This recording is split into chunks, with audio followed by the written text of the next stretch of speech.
There we go. Okay. Welcome to the Rise and Roar Mastermind. Everybody's coming into the room. I love this. I love this. I love this. I love this. We're going to move your things down here. A little bit of housekeeping. If you will all turn off your microphones, please. Just make sure we don't have anybody coming in. I know how it is for all of us busy women that we have 10 things going, and then sometimes you just don't realize that your microphone is on. And I've done that more times than not. So I appreciate that. We're just going to give it a couple more minutes. Another minute. That's what we're going to do because we are all busy. And I have got the most amazing guest today. She is somebody who's a new friend, not super new, but kind of a new friend, but somebody that I admire so much. She is just an absolute rock star in her space. But what I think I like the most about her is that she's truly a servant leader. And I think that that's what makes women great in leadership. People ask me all the time, what does it take to be great in leadership? And I say, you have to love your people, right? You have to love your people more than you love yourself. You have to want to see people do better than you do yourself. And Kristy absolutely emulates that. So hold on a second here. I'm getting to her bio. So I just want to talk about a little bit about Kristy Santelia. Here we go. So she is a proud U.S. Air Force veteran. Kristy brings over 2 decades of leadership to the title industry and backed by her commitment to excellent service and integrity. She's a servant leader, passionate about growing people and empowering teams to thrive. And it's no secret, I am a huge fan of Capital Title. I've done all of my business. The majority of my team does business with them. And it's, a title company, y'all, is a title company. Let's be real. But when you get behind, like, how they say, when you make the sausage, I feel like I've gotten behind the people. And these women that run Capital Title and these women that serve, and oh my gosh, I've traveled with them. I've done hundreds and millions of dollars worth of deals with them. My team has too. Excellence through and through. But more importantly, I like the way that they do business. I like the way that they serve each other. I like the way that they treat their employees. I like the way that they treat me as a client. But it really shows me a lot when I see how somebody treats the people they work with. Right? Because, a lot of times, people be really good to their clients, and then you kind of see like what's happening behind the scenes, and it's gross. And I admire all the women at Capital Title, from the CEO, Tracy, Chief Counsel, Victoria, of course, Kristy, who's the president of this entire region, which we'll have her talk about that. Cindy, who does my marketing, to Lindsay, who's in my office. Like, I can just go on and on about these women and how they not only serve their clients, but they serve each other. So I want to welcome Kristy to the stage right now. So Kristy, you can turn on your camera. Yay, making sure we're recording here. Hello, gorgeous. Hello. Thank you so much for that intro, Lisa. I have to say that Thursdays at noon is quickly becoming my favorite time of the week because we get the Rise and Roar Mastermind. There's always so many treasured nuggets of wisdom that we take away from today. So I'm happy to be here today and hope to provide some little nuggets for you guys. Thank you. And Kristy also serves, for you ladies that don't know, and if somebody wants to put it in the chat, we've got the Lioness room and the Lioness board, which I put together some of the most amazing women. Elena Cardone. Some of the most amazing women in real estate from all different sectors of real estate. And why did we do that? Because we want great women to come together. And this, I have people on this mastermind that are not just in real estate. Last week, we had Robin Goad, who is a director at AWS. She was amazing. And my big takeaway from Robin is do what you say you're going to do. Wow, novel idea, right, Kristy? You want to be successful in business? Just do what you say you're going to do. That's right. But how many people do not do what they say they're going to do? And then people look in the mirror and they're like, why am I not more successful? So before I kind of get into the questions, I want you to tell everybody from your view, who are you? Tell us a little bit about your job, what your daily life looks like, running a big organization like Capital Title, with a lot of really having to serve, I guess, really Yes. demanding clients like me. So tell us what that looks like. You're one of our favorites. You're not demanding. No, Oh, we no, not at enjoy all. it. But so I serve currently as a Texas Director of Escrow and Operations, which is a statewide role for capital. And then also more specifically, I am directly the president of the Austin and San Antonio regions for us, which happens to include Belton, which is Lisa's market. So I started with capital in 2021. I had a 20-year, 10-year career at a Fortune 500 company before that and absolutely loved it there and never thought I would leave. But Capital Title came along and offered so many things that my previous employer didn't offer. I couldn't pass it up. So here we are. I started in the Houston market with Capital, was there for about 3.5 years, and then came to the Austin and San Antonio market, and I'm absolutely loving it and happy to be back in the Hill Country. And yeah, so it's a big role, a lot of responsibility, and again, serving the entire state. I'm just, every day is full of exciting new things. What are some of the challenges that you're seeing right now in Texas, in real estate in general? What are some of the things that you're running up against? So I would say fraud is probably our number one challenge, just outside of general market conditions in the economy, which we'd all like to see, lower interest rates, which I think would boon everybody's business and just make things generally better for us. But fraud is still rampant, and the fraudsters are getting more and more sophisticated every day. So, as soon as you think that you've figured out, what they're doing and how they're doing it, there's some crazy twist on it, and there we are back at square one trying to catch it again. So I would say that is the biggest challenge. Aside from that, just building and growing business and mentoring our team. So we're focused a lot on mentorship and professional development for our team right now. You try to take advantage of times when the market's a little bit slower to really invest in your people and grow them. So we're looking at developing, the next generation of escrow officers and things like that. And so I'm grateful for this time so that we can take advantage of it in that way. So your journey from serving our country, and thank you for that, as a U.S. veteran to becoming the president of this territory for a major title company, which I know you guys are the number one independent in the country when it comes to volume, Correct. right? That's no joke. It's truly inspiring. What core values or lessons from your military service have shaped you, have shaped the way that you lead today? So what did you take from the military, and how would you say that translates into your leadership style?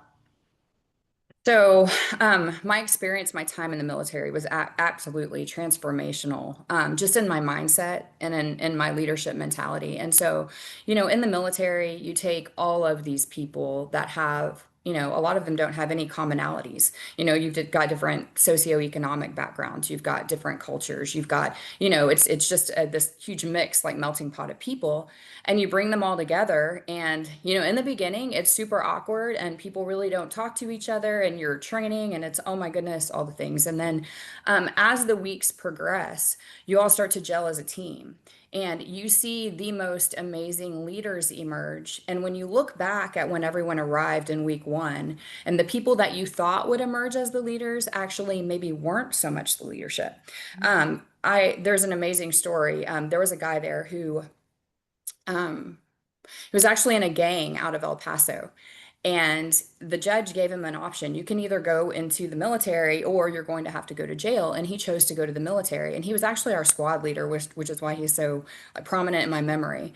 But he was the most amazing leader. And so rather than using his leadership skills for something bad in society, I saw him completely transform and turn into just the best leader that he could be. And so it's things like that. So you take everybody, you put them together, and it levels the playing field, and then you just get to emerge. So I saw women emerge, I saw men like him emerge. It was just this, mix of people, and by the end of it, we're all succeeding in our own way. And the Air Force core values, I'm a little partial to the Air Force just because that's my background. Though my son is in Green Beret training with the Army right now. So Wow. he'll be special forces for them, which is super exciting. But the Air Force core values are integrity first, service before self, and excellence in all we do. And that was absolutely ingrained in my personality and my persona and my thoughts from that moment. So I would say that the 5 years that I spent in the Air Force were probably the most formidable of my entire career. So So coming out of the Air Force, I fell into title insurance the same way everyone does because none of us grow up thinking we want to be a title insurance professional. We don't even know what it is, right? So I'm not sure some people still know what it is. I know. Only those of us in the real estate industry. So anyway, kind of fell into it, started, and I got a really fantastic opportunity as I was assistant operations manager, which means they really didn't know what to do with me, but they saw potential. So I spent the first 6 months of my career training just in all different aspects of the industry and slowly moved into escrow. And in 2005, I started managing a branch. And it was really in that moment I think anyone can be a leader in an organization. It's all in your attitude and in your mentality and the understanding that you need to serve people and just bring excellence every single day. And so I feel like I was displaying leadership qualities all along, and then finally got that opportunity to manage a branch in 2005. And that's when things really transformed for me. And I felt ownership of my own team and was able to really invest in the people that I worked with and help them grow and take their careers to the next level, meet with them and career plan, like, hey, where do you want to be in 5 years and help make it happen. And it was, Salt block. Can you get a salt block too? 1 second here. that's Oops. okay. Okay. Thank you. So it was just, incorporating all of those skills that I had learned in the Air Force and finally being able to implement it. And then from there, it just continued to grow and my area of responsibility, got bigger and bigger. And, my commitment to my team, I think, got stronger and stronger. And I was there for 20 years. And now being at Capital since 2021, I thought I would never leave. But the beauty of Capital, is that we truly do operate as a family. We love each other. We believe in each other. It's not that we don't have our challenges from time to time, but at the end of the day, we know we have each other's backs. And I And see that it's with you guys. Like I've traveled with you. We've done some personal travel stuff, and I've worked with you guys side by side. I put on events with you, and you are the most cohesive leadership team. I'm not just saying this. Anyone who knows me knows I just won't say something. You guys are so cohesive. You're so on the same page. You're so aligned. You're so positive. You build each other up. You challenge each other. Like it's just fun to watch. well, thank you for that. We try to just make it a healthy environment where everyone trusts each other and we all feel supported. And I think that's kind of the magic here. Paired with the fact that we're able to be entrepreneurial here, it's not kind of you're just a process implementer or efficiency creator or anything like that. Like we have the ability to grow our business any way we see fit. And that's also one of the things I love about this company. Well, I think about when you guys opened up here and became a tenant in my building. You're actually our lead tenant. Um, and it was just me going to Cindy and saying, you guys need to be in Bell County, because I do all my business down in Williamson, but we're coming to Bell, and like you guys need to be here. And it was like Cindy went to you, and you and Cindy made a business decision. Now all of a sudden you're opening an office and you're in Bell County, and like you don't see that stuff in corporate America, and Right. I mean, you guys have a lot of decision make. It's so cool to watch. Like I said, I love working with you guys. And it's title insurance. I mean, let's be real. Who cares? Like I could care less about the title insurance side. You got to have it in Right. Texas. It is what it is. So I don't know that anyone's any better on that side of it, but it's about the people, it's about the relationships, and it's about what feeds my soul when I get to hang out with amazing women and work alongside amazing people. In the world, let's see, in a world that still has relatively few women at the top, what has helped you break through ceilings and rise in leadership? And how do you mentor other women to do the same? So I think the overarching belief just that we deserve a seat at the table and that was what I was accustomed to in the military. Like I have an expectation that there's a seat at the table for me. It's kind of like seeing your future and then just making it happen. Did you And ever get held back in the military for being a woman in your position? Like, did you ever feel like, oh God, a guy just got that? Because no. no, and as a matter of fact, I was in a career field. I was weather support. So like weather forecasting, things like that, which was an amazing job. I just don't like being wrong half the time. So I might start so that calling was you now when I'm that's not sure what to do. I know. But it was amazing career. It's probably I'd say that career field is probably 85% men. But I mean, I scored great on my career development courses. I got all my promotions below the zone, like much ahead of time. So as peak a performer as you want to be, I found it to be a very level playing field for like recognition in that regard. I had the best experience. So I was surrounded by these men that did nothing but champion me and lift me up. So Kristy, what a great hold on, start. hold on 1 second. I'm sorry, guys. I've got to come right back to you.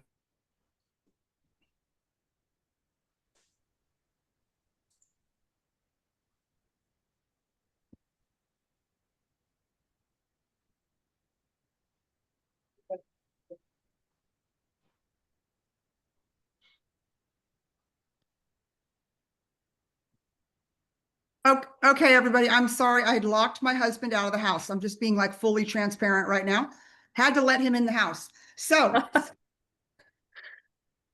okay. So yeah, so there was, I mean, I just had the most supportive, amazing group of men that surrounded me in the military. So when I left the military, I had no expectation of anything but that. So it was a great way to start. So I think I went into my civilian career without fear.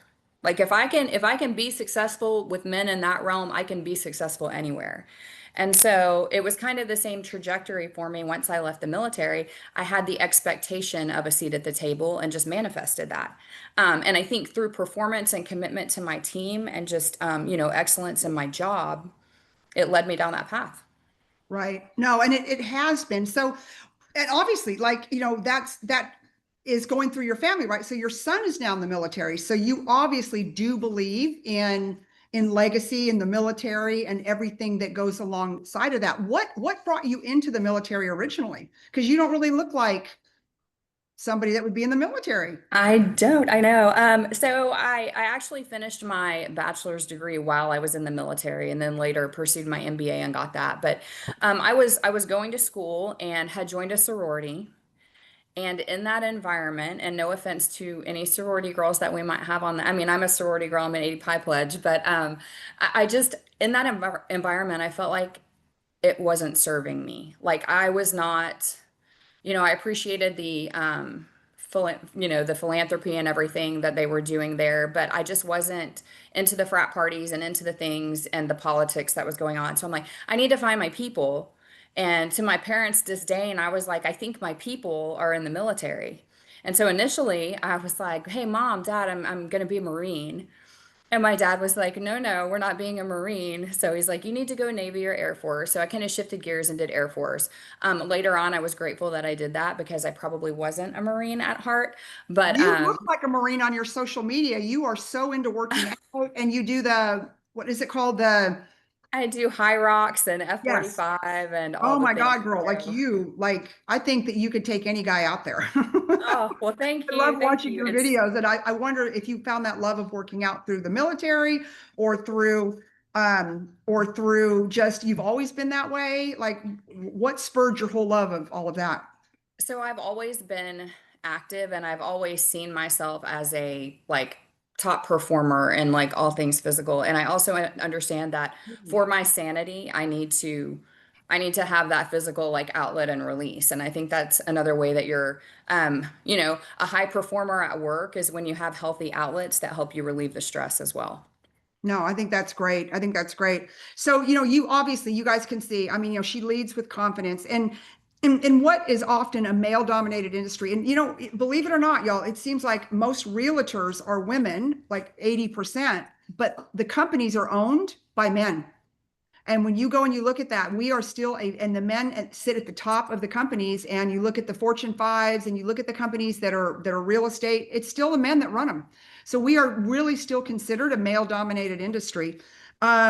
What does female empowerment mean to you personally? And how have you used your platform to champion other women? So, female empowerment, I mean, first and foremost, I believe in equal opportunity. And so, my expectation is that the men that I align myself with personally and professionally think the same way and believe the same way. So, with that support from like the men in my life, I don't feel like I'm, held back or down in any way. And then my responsibility to my team is that I give them educational opportunities. I give them career advancement opportunities. I champion their successes, and I, coach and encourage them that failure is not the end. Like failure is, one step closer to success. And so it's really just lifting people up and then providing opportunities for them. When there's a great opportunity, speaking their name in a room. And Lisa, I will say that you are fantastic at that. And I appreciate that about you. And I try to do that for my team as well. Yeah, I mean, I think that's one of my superpowers. I mean, I love to tell other people's stories. And I think that as women, I think that's really important to be a great leader is that you do have to champion your people. Like you've got to, because most women will not tell their story. Like it Right. makes me crazy. I'll tell my team, I'm like, you guys, it's okay to brag about the fact you just sold that $300,000 house or that $3 million house. Like if you don't tell your story, nobody else will. That's right. Nobody else will tell your story. And women are like, oh, I don't want to. I don't want people to think I'm bragging. I'm like, you got to let people know what you do, how you do it, how successful you've been, because people want to do business with successful people, They do. And so, how do you do that? So you've got to tell your story. And I think the more comfortable that you get telling your story, the more successful you'll be. And that is just so hard for women. It just is. And why do you think that is? It is. I think when you look at women and you look at success or failure, and I actually read an article on this, when men experience failure, their inclination is to blame someone else. Like, I didn't succeed at this because that person didn't do XYZ. But with women, when women fail, they look like internally. They're like, where did I fail? What have I done? What did I do? And so I think as women, we've got to shift that mindset, not necessarily blame other people. Certainly if we have fault in a situation and responsibility, let's own it. But not always trying to like bear that entire burden by yourself and understanding that other factors can be at play, and let's not beat ourselves up. You know, And I think another in that same vein, I did a presentation on imposter syndrome one time, which like 80% of women suffer from imposter syndrome. And I think when you talk about bragging about your successes, that plays into all of that. And there's lots of different types. If you haven't delved into imposter syndrome and you have these feelings of like imposter inadequacy or things like that, I encourage you to research it a little bit. There's like 5 different types of imposter syndrome. And I identified with probably 3 of them. So, but it's nice to be aware of things like that so that you can identify them when they're happening and kind of mitigate that effect. Yeah, I agree. I actually wrote a chapter in a book that I wrote about imposter syndrome, and it's the fact that this whole article about men, like example, men will go out and they will let's say that the job has got 10 qualifications that are needed. They might have one of them and they will still apply for the job. They're like, hey, it's me, of course, blah blah blah. I'm good enough. I'm good enough, so I can do the job. Women will go out and say, if I don't have all 10, then I can't even apply because I'm not worthy. And I do think there's Right. something in the middle, and I think that that's why that there's, I don't think I know, I did a lot of work with the White House Project back in the day. In fact, last week's guest, Robin Goad, and I did a lot of work helping women become candidates with the White House Project. It was a nonpartisan group that was funded by Oprah Winfrey and Gina, oh my God, the tall Gina from Madam President. Anyway, so Robin and I got to meet her, and God, what is Gina's last name? Gina, she played Madam President. Oh, that's going to make me crazy.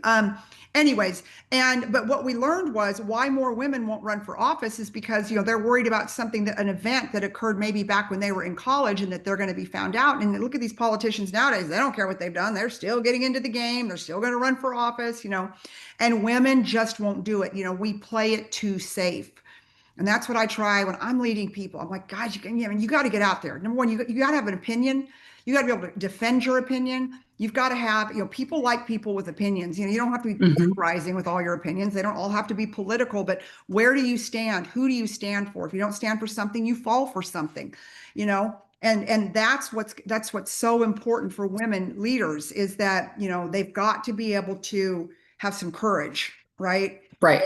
And Yes. courage is hard for women. And it's not because I think that they're not brave and they're not strong. I think they don't want to be judged. I think it's imposter syndrome. Who in the heck am I to have this opinion? People are going to wonder, why? What do I know about this, or what do I know about that? So women tend to be quiet when we have so much to bring, and there's so much that they can bring to the table, and so much to their teams, and so much to their families and their communities. And it just makes me crazy. Like, all you girls out there, go run for office.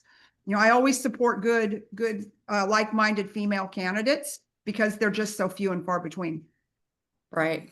Agreed. It was Gina Davis. Thank you. Angela Gina Davis. helped us with Yes. that. Yeah, well, thank you. Yeah. So, I mean, I remember Robin and I went to an event and Gina Davis was there and I had I'm about 5'6". I had 3 or 4 inch heels on and I was at Gina Davis's shoulder. Wow. That's how tall Gina Davis is. But she and Oprah funded the White House Project, which is a nonpartisan group that would help women run in every sector, right? Whether you're running for school board or you're running for mayor or president of the United States. And they would put on these election camps. And the overarching feedback from these camps are, oh my God, you know I did something in college and it's going to come back and bite me. Comes back and bites me, it's going to hurt my family, and I can't have my family hurt, and I can't put myself out there. And yeah, so we miss the opportunity to have really amazing women run for office, right? Run for leadership roles. But I think it happens in corporate America too. You know, Robin told the story last week about how, you know, she did not get promoted immediately at Dell, and she should have been because she didn't ask. You know, she didn't make it known what her goals were. Because like she's thinking, am I really worthy of that job? Am I really whatever? And you know, my favorite story is a gal that I interviewed, only one person of everybody I've ever interviewed when I was in the car business. And I interviewed her and I said, so like, tell me, like, what do you think in 5 years from now? She's like, oh, girl, I want your job. I'm like, you're hired. I want somebody to hire people who want my job because that means I either get to go up or I get to go out, you know, whatever is the right thing for me at the time. I want you to want my job. But women don't say those things. So as we wrap up, Kristy, what thoughts would you leave with everybody? Because I think you're just an incredible leader. You're an incredible role model, an incredible friend. What would you like to leave our audience with? Thank you. I think, you know, to your point, with promotions and things like that, as with sales or anything else, like the task is to ask. And like, don't be a shrinking violet. Don't be afraid to be yourself and your like strong, powerful voice in a room of men, women, or otherwise. Just know and understand the value you bring. And as long as you're like, according to the Air Force core values, like putting integrity first, service before self, and excellence in everything you do, you can't lose. I love that. Kristy, thank you so much for joining us. Thank you so much for pouring into this audience. I appreciate you. I love working with you every single day. And I will see you very soon. Bye, everybody. Thank you so much.